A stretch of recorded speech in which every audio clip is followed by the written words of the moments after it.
Terima kasih pemirsa Sultan TV, Anda masih bersama kami dalam bincang hari ini. Saya masih ditemani Bapak Dr. Insinyur Haji Aden Gunawan, MM IPM AR. Betul ya Pak sebutannya ya? Oke, kita masih bahas soal penataan ya, tata ruang dan juga tata kota yang ada di ibu kota Provinsi Banten, Kota Serang, yang kemudian viral sekali, tidak hanya di media lokal, tentunya di media nasional juga ini banyak sekali yang membahas terkait dengan banjir yang parah sekali yang terjadi di Kota Serang di tahun 2022 ini. Oke, Pak Eden, tadi di segmen sebelumnya Bapak sudah menyebutkan harusnya sih Kota Serang ada blueprintnya terlebih dahulu.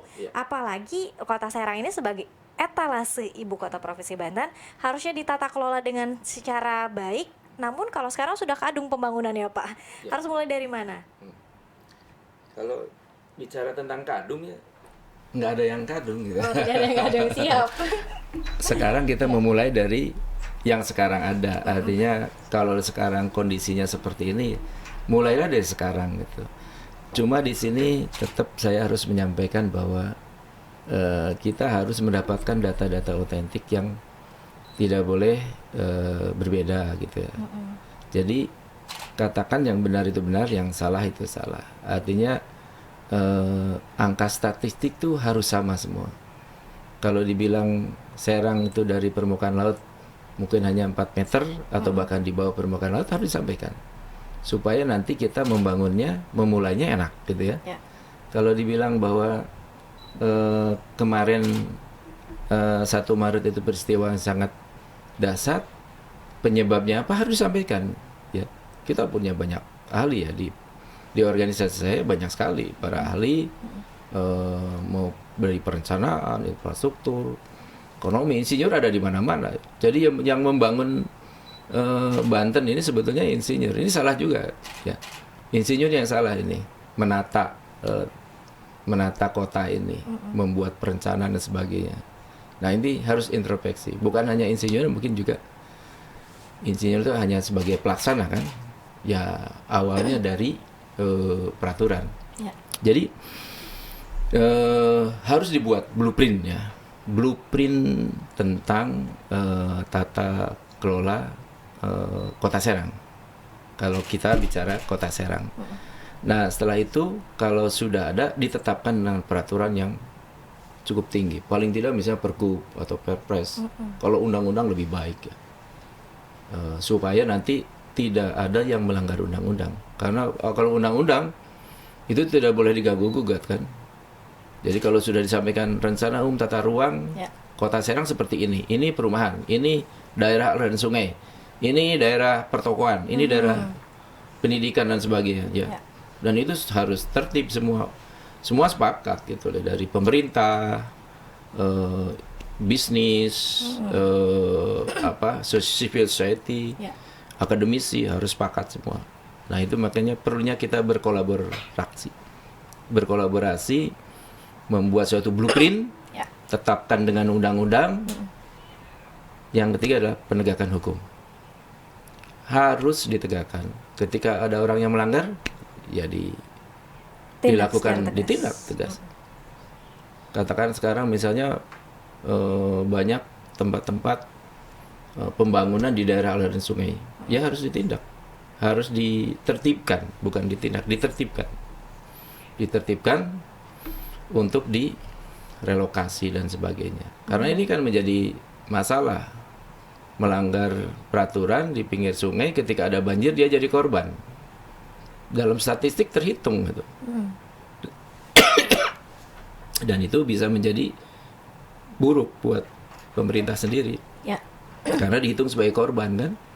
Coba kalau nggak ada korban, yang tadinya 5 mungkin jadi 4 gitu kan. Jadi kalau dari awalnya sudah bagus penegakan, bahkan nanti sungai itu dibikin seperti di Korea kan, pernah lihat ya. Jadi orang jalan-jalan di sungai, walaupun airnya kecil gitu, tapi jernih sekali gitu. Saya membayangkan orang tuh di Sungai Banten tuh, di Kali Banten itu, Cibanten, bisa jogging gitu kan, dengan taman yang indah gitu. Itu harapan saya seperti itu. Nah itu jadi setelah penegakan hukum, pembangunannya juga harus disesuaikan dengan rencana umum tata ruang yang sudah kita buat sendiri. Kita harus patuh. Siapapun pemimpinnya dari partai apapun, mau ulama, mau apa segala macam yang jadi pemimpin Banten ini harus patuh terhadap RUTR ini. Dan pemerintah, civil society, LSM ini ikut mengontrol. Di LSM ini banyak orang-orang pintar seperti di perkumpulan orang Banten sendiri ya. Ada mantan menteri, mantan ketua KPK, dirut bank yang sudah punya pengalaman di luar negeri dan banyak tenaga-tenaga ahli kita yang sayang gitu ya. Dia masih punya pemikiran yang bagus, dia diajak bicara gitu ya. Jadi musrenbang itu ya, musrenbang ini ketika uji publik betul-betul diuji publik gitu, atau libatkan masyarakat di perencanaan. Kalau seperti ini ya akan terulang terus. Ya, itu sementara jawaban saya. Oke, termasuk tadi harus juga berani menolak ketika misalnya investor datang, Pak. Nah, ini menjadi satu hal yang dilematis ketika misalnya kita menolak investor, berarti pendapatan dan lain sebagainya. Ya, investor penting dan tidak penting ya. Ya, kalau kita berpikir gini, bahwa kita juga harus memberdayakan masyarakat ya. Masyarakat yang ada di dalam lingkup tanggung jawabnya. Ketika di Serang atau di Banten, ya seorang bupati ataupun wali kota wajib memberdayakan masyarakatnya untuk menjadi investor. Di provinsi juga gitu, wajib menjadikan masyarakatnya investor supaya masyarakat itu berdaya, berpenghasilan ya. Kalau sudah punya penghasilan bisa sekolah, kalau punya uang juga dan berpendidikan, dia bisa hidup sehat gitu. Jadi indeks pembangunan manusia di Indonesia untuk wilayah Banten segala macam akan semakin meningkat gitu loh. Sekarang ada kejomblangan antara katakanlah Tangerang Raya dengan yang sini ya, IPM itu jauh gitu loh. Mengapa? Karena memang kayak di Tangerang Selatan itu sebetulnya penduduknya itu bekerja di Jakarta semua gitu, tidak semua gitu. Dan di sana sudah lebih rapi, sehingga IPM-nya tinggi karena punya penghasilan bagus, kesehatannya juga sudah baik, tingkat pendidikannya baik. Tapi kalau di sebelah sini kan banyak pengangguran, ya, tingkat kemiskinan, penghasilannya juga rendah. Jadi intinya edukasi masyarakat lokal, jadikan dia pengusaha-pengusaha yang sukses. Banyak cara tentunya, nanti kita diskusi lagi, sehingga nanti Banten akan lebih baik. Orang yang sukses berpendidikan pasti akan taat aturan. Gak mungkin dia akan membangun rumah di tengah sungai atau di pinggir sungai. Pasti dia akan menghindar. Ya, itu. Tentang investor itu penting ketika kita butuh, gitu ya. Tapi kalau tidak butuh juga tidak penting. Tapi investor dalam hal perumahan ini, saya kira perumahannya juga harus diatur gitu loh ya. Hitunglah. Tadi kalau untuk 12%, syaratnya 25-30%. Harus sudah memikirkan bahwa perumahan di Serang tuh modelnya vertikal. Ya. Kalau semua horizontal, mungkin 5-10 tahun habis nih Serang, ya. Harus ada, ya, kita harus biasa dengan hidup di apartemen gitu. Tapi juga saya sih menganjurkan juga tidak ada keseimbangan luas ya. Cilegon, Kota Serang sama Kabupaten Serang. Kita hanya 6 kecamatan gitu ya. Kabupaten 29 kecamatan, Cilegon hanya 14 kalau nggak salah. Ini coba ada aturan yang mengatur supaya ini ya Kota Serang mungkin jadi 20, di sini jadi 21, ini jadi 19 gitu ya. Ya, banyak sekali lah yang disarankan pemerintah seperti supaya tata kelola ini baik. Dan juga nanti ada keseimbangan. Investor pasti butuh ya, tapi kita juga harus mentaati ruang, rencana tata ruang. Kalau di Kota Serang, industri juga nggak pas ya. Mungkin di Kabupaten Serang. Ya, kita mungkin di Kota Serang sendiri mungkin perlu peningkatan jasa ya. Industri jasa. Manfaatkan misalnya Banten Lama itu untuk menjadi tujuan wisata dunia lah gitu ya. Gitu. Itu mungkin. Oke, ini menarik sekali ya Pak Eden ya. Bahkan banyak juga yang menganggap Tangerang Raya ibu kota Provinsi Banten, tidak kemudian menyebut Kota Serang sebagai ibu kota Provinsi Banten. Nah, tadi di segmen sebelumnya juga Pak Eden sudah menyebutkan harus ada kesesuaian angka-angka, kemudian juga informasi yang disampaikan oleh pemerintah terkait dengan hal-hal apa saja nih Pak. Nah, apakah kemudian saat ini pemerintah belum cukup terbuka Pak untuk hal itu? Belum cukup terbuka ya. Saya kira memang harus ada keinginan dari pemerintah untuk membuka sebagai bagian daripada keterbukaan informasi kepada publik ya. Jadi tidak semua harus ditutupi, bahkan anggaran juga harus dibuka gitu ya, sehingga masyarakat juga kalau ingin mengkritik tuh ada data yang pas gitu ya. Saya buka juga di statistik itu kan data-data lama ya, 2014, 2016, jadi nggak update.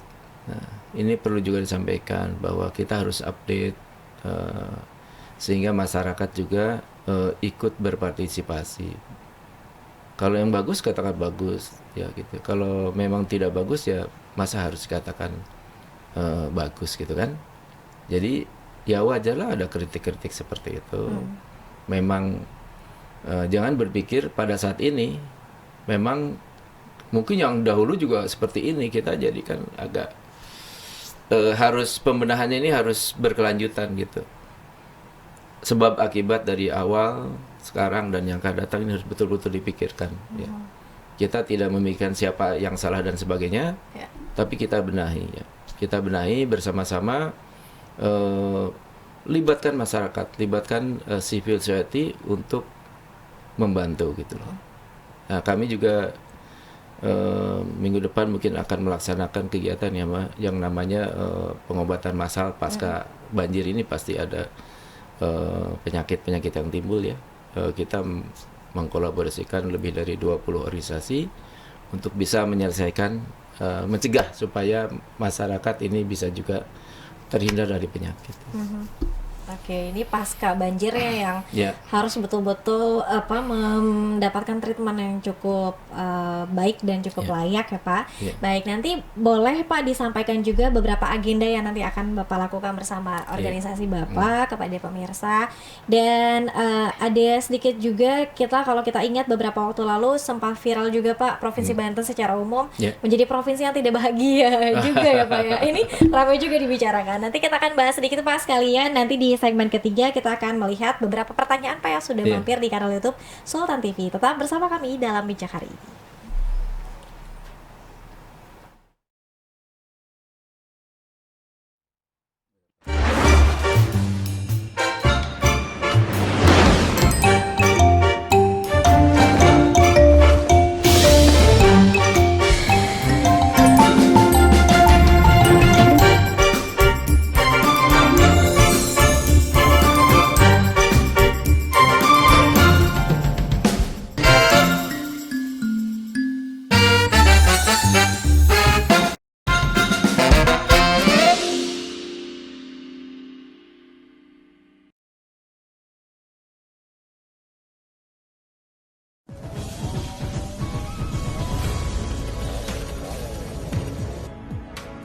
Banjir akibat luapan sungai Cibanten yang mengepung kota Serang masih belum surut.